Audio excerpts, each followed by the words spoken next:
শিবায় নমঃ। ওং নমো ভগবতে বাসুদেবায় নমঃ। নমস্কার প্রিয় দর্শক বন্ধুদের, সুখ সমৃদ্ধ চ্যানেল আপনাদের সকলেরই জানারও ইচ্ছা আছে যে আগামী দিন আমাদের কেমন চলবে।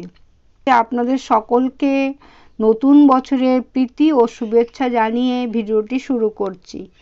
আমি বলি, কন্যা রাশির জাতক জাতিকাদের কন্যা লগ্ন ও রাশি দুই ক্ষেত্রেই কিন্তু প্রযোজ্য।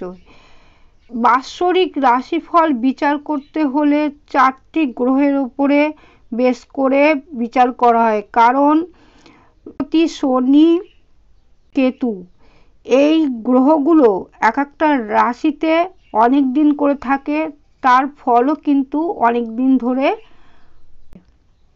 কিছু কিছু গ্রহ আছে যেমন শুক্র, চন্দ্র, গ্রহগুলো এক একটা রাশিতে এর মধ্যে কিছু দিনের জন্য থাকে, রাশিতে পরিবর্তন করে। এগুলো মাসিক রাশিফলের জন্য বিশেষভাবে গুরুত্ব দেওয়া হয়। বছরে বৃহস্পতি, রাহু, কেতু পরিবর্তন করছে, কিন্তু ফল আলাদা আলাদাভাবে। বলি, বছর প্রথম দিন এবং বছরের প্রথম মাস থেকে আমি কোন গ্রহ কোন রাশিতে পরিবর্তন হচ্ছে সেই সম্পর্কে এক এক করে বলছি। রাশির অধিপতি গ্রহ বুধ থাকছে পঞ্চম ঘরে শনির সঙ্গে একত্রে। আবার কয়েকদিন পরে থেকে কুম্ভে প্রবেশ করছে। 29শে এপ্রিলে শনি কুম্ভে প্রবেশ করছে ষষ্ঠ ঘরে। এখানে শনি দুই ঘরই কিন্তু নিজের ঘর, কুম্ভ ও মকর। পরে 5ই জুন থেকে কুম্ভে বক্রী হয়ে যাবে এবং জুলাই মাসে বক্র অবস্থায় কুম্ভে প্রবেশ করবে পুনরায়। কুম্ভে থেকে প্রবেশ করবে মকরে যাবে। তারপরে সারা বছর ধরে মকর রাশিতেই থাকবে। প্রথমে বৃহস্পতি ষষ্ঠ ঘরে থাকবে কুম্ভে, এবং 13ই এপ্রিলে বৃহস্পতি সপ্তম ঘরে মিনে প্রবেশ করবে। এটা কিন্তু বৃহস্পতির নিজের ঘর। জুলাই মাসের দিকে বৃহস্পতি বক্রী হয়ে যাবে এবং নভেম্বরের শেষে মীন রাশিতে মার্গী হয়ে যাবে। চতুর্থ ঘরে থাকবে প্রথমে রবি, শুক্র, চন্দ্র যোগ সৃষ্টি করছে কয়েকদিনের জন্য। বছরের রাহু থাকছে বৃষ রাশিতে ঘরে, আর মঙ্গল ও কেতু বৃশ্চিক রাশিতে তৃতীয় ঘরে। বছরে কেতু ঘর পরিবর্তন করছে। 2 এপ্রিলে রাহু মেষে আর কেতু তুলা রাশিতে করছে। মঙ্গল 16ই জানুয়ারিতে চতুর্থ ঘরে ধনু রাশিতে প্রবেশ করছে। আমি বলি চাকরি ও ক্যারিয়ারের ক্ষেত্রে শনির সঙ্গে বুধ পঞ্চম ভাবে থাকার ফলে এই সময় দ্বারা যে সমস্ত কাজগুলো আছে সেইগুলো অতি সহজভাবে হয়ে যাবে এবং সঠিক সিদ্ধান্ত নিতে সাহায্য করবে। বৃহস্পতি যখন ষষ্ঠভাবে থাকবে তখন কর্মভাবে দৃষ্টি দেবে। এপ্রিল মাসের প্রথম দিকে এই সময় যে কোনো কাজ, যে কোনো কর্ম মানে চাকরি, শিক্ষা, প্রফেসর ও কনসালটেন্সি, ইন্স্যুরেন্স কোম্পানিতে যারা চাকরি করেন তাদের কিন্তু বিশেষভাবে উন্নতি হবে। তারপরে এপ্রিল মাসে যখন শনি ষষ্ঠ ঘরে ও বৃহস্পতি সপ্তম ঘরে প্রবেশ করবে তখন কিন্তু কর্মভাব ও ভাগ্যভাবে দৃষ্টি দেওয়ার ফলে কর্মের যে সমস্ত কাজগুলো আছে সেই সমস্ত কাজগুলো ভাগ্যের দ্বারায় আপনাদের উন্নতি হবে। শনি কিন্তু ষষ্ঠ ঘরে যখন যাবে তখন পরিশ্রম প্রচুর করাবে, কিন্তু অর্থের উন্নতিও ঘটবে। অক্টোবরের মধ্যিখান থেকে নভেম্বর মাস পর্যন্ত বুধ ভালোভাবে ফল দেবে, ভালো স্থানে থাকবে। তার ফলে কর্মের উন্নতি এবং লাভ দুইই হবে। এবার আমি বলি ব্যবসা ক্ষেত্র, ব্যবসা বা বাণিজ্য ক্ষেত্রে শনি ও বৃহস্পতি ও বুধ ভালো অবস্থায় থাকার জন্য ব্যবসায় বিশেষভাবে উন্নতি বা লাভ হবে। এই যে সমস্ত বুদ্ধির দ্বারা কাজগুলো আছে সেইগুলি বিশেষভাবে উন্নতি হবে, যেমন কল কারখানা, বিল্ডিং প্রমোটিংয়ের কাজ, বিদেশের সাথে আমদানি রপ্তানি, এই সমস্ত ব্যবসাগুলো বিশেষভাবে উন্নতি হবে। এপ্রিল মাসের মধ্যখান থেকে ধীরে ধীরে সারা বছর ধরে কিন্তু উন্নতির দিকেই, ব্যবসার উন্নতির দিকেই যাবেন। এবার পারিবারিকের ক্ষেত্রে এই বছরের মধ্যম ফল দেবে, কারণ মঙ্গল কেতু যোগ থাকার জন্য তৃতীয় ঘরে থাকবে। তার ফলে পরিবারের সকলের সঙ্গে মনোমালিন্য ঘটবে, কিন্তু শুক্র চতুর্থ ঘরে থাকার জন্যে এই সমস্ত ঝুট ঝামেলা মিটে যাবে।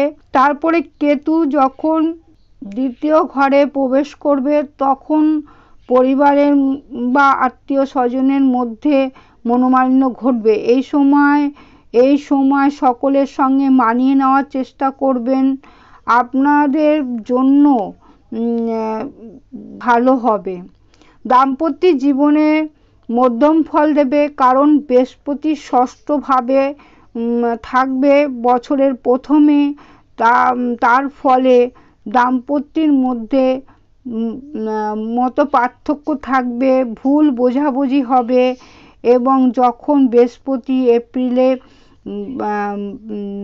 সপ্তম ঘরে প্রবেশ করবে মীন রাশিতে, তখন কিন্তু এই সমস্ত ঝুট ঝামেলাগুলো একটু মিটে যাবে এবং সম্পর্ক ভালো থাকবে পারিবারিকের মধ্যে। অর্থাৎ সারা বছরই তখন ভালো সম্পর্ক থাকবে বা সুখ শান্তি থাকবে। এছাড়া দাম্পত্য জীবনে ভ্রমণের যোগ আছে। প্রেমিক প্রেমিকাদের ক্ষেত্রে বছরের প্রথমে ভালো ফল দেবে এবং এপ্রিল মাসের পর থেকে সম্পর্ক আরও ভালো হবে এবং প্রেমের ক্ষেত্রে প্রেম থেকে বিবাহ হওয়ার সম্ভাবনা এই বছরে আছে। বিবাহ যোগ প্রবলভাবে দেখাচ্ছে। এই সময় যদি আপনারা কোনো সম্বন্ধ দেখাশোনা করেন, আপনাদের কিন্তু বিবাহ ঠিক হয়ে যাবে। সন্তানের ক্ষেত্রে এবছরে শনি ও বৃহস্পতি নিজ গৃহে থাকবে এবং ভালো পজিশনে থাকবে, তার জন্য সন্তান ভালো থাকবে এবং সন্তানের সেই সময় শিক্ষা, কর্ম ও বিবাহ সকল ক্ষেত্রেই কিন্তু ভালো ফল প্রদান করবে। শিক্ষাক্ষেত্রে এবছরে প্রথম দিকে মনোযোগীর একটু অভাব দেখা যাচ্ছে, যেহেতু শনি পঞ্চমে ও ষষ্ঠভাবে থাকার কারণে ছাত্রছাত্রীদের প্রচুর পরিশ্রম করতে হবে, তবেই কিন্তু আপনারা ভালো ফল পাবেন। কিন্তু 29শে এপ্রিলে বৃহস্পতি সপ্তম ঘরে যখন প্রবেশ করবে তখন কিন্তু বুধও শুভ ফল দেবে। তার ফলে শিক্ষায়, উচ্চশিক্ষা ও নিম্ন শিক্ষা দুই ক্ষেত্রেই কিন্তু তখন উন্নতি হবে। এই সময় যদি আপনারা বিদেশে গিয়ে পড়াশোনা করতে চাইলেন, সেই সুযোগ সুবিধাগুলো কিন্তু আসবে।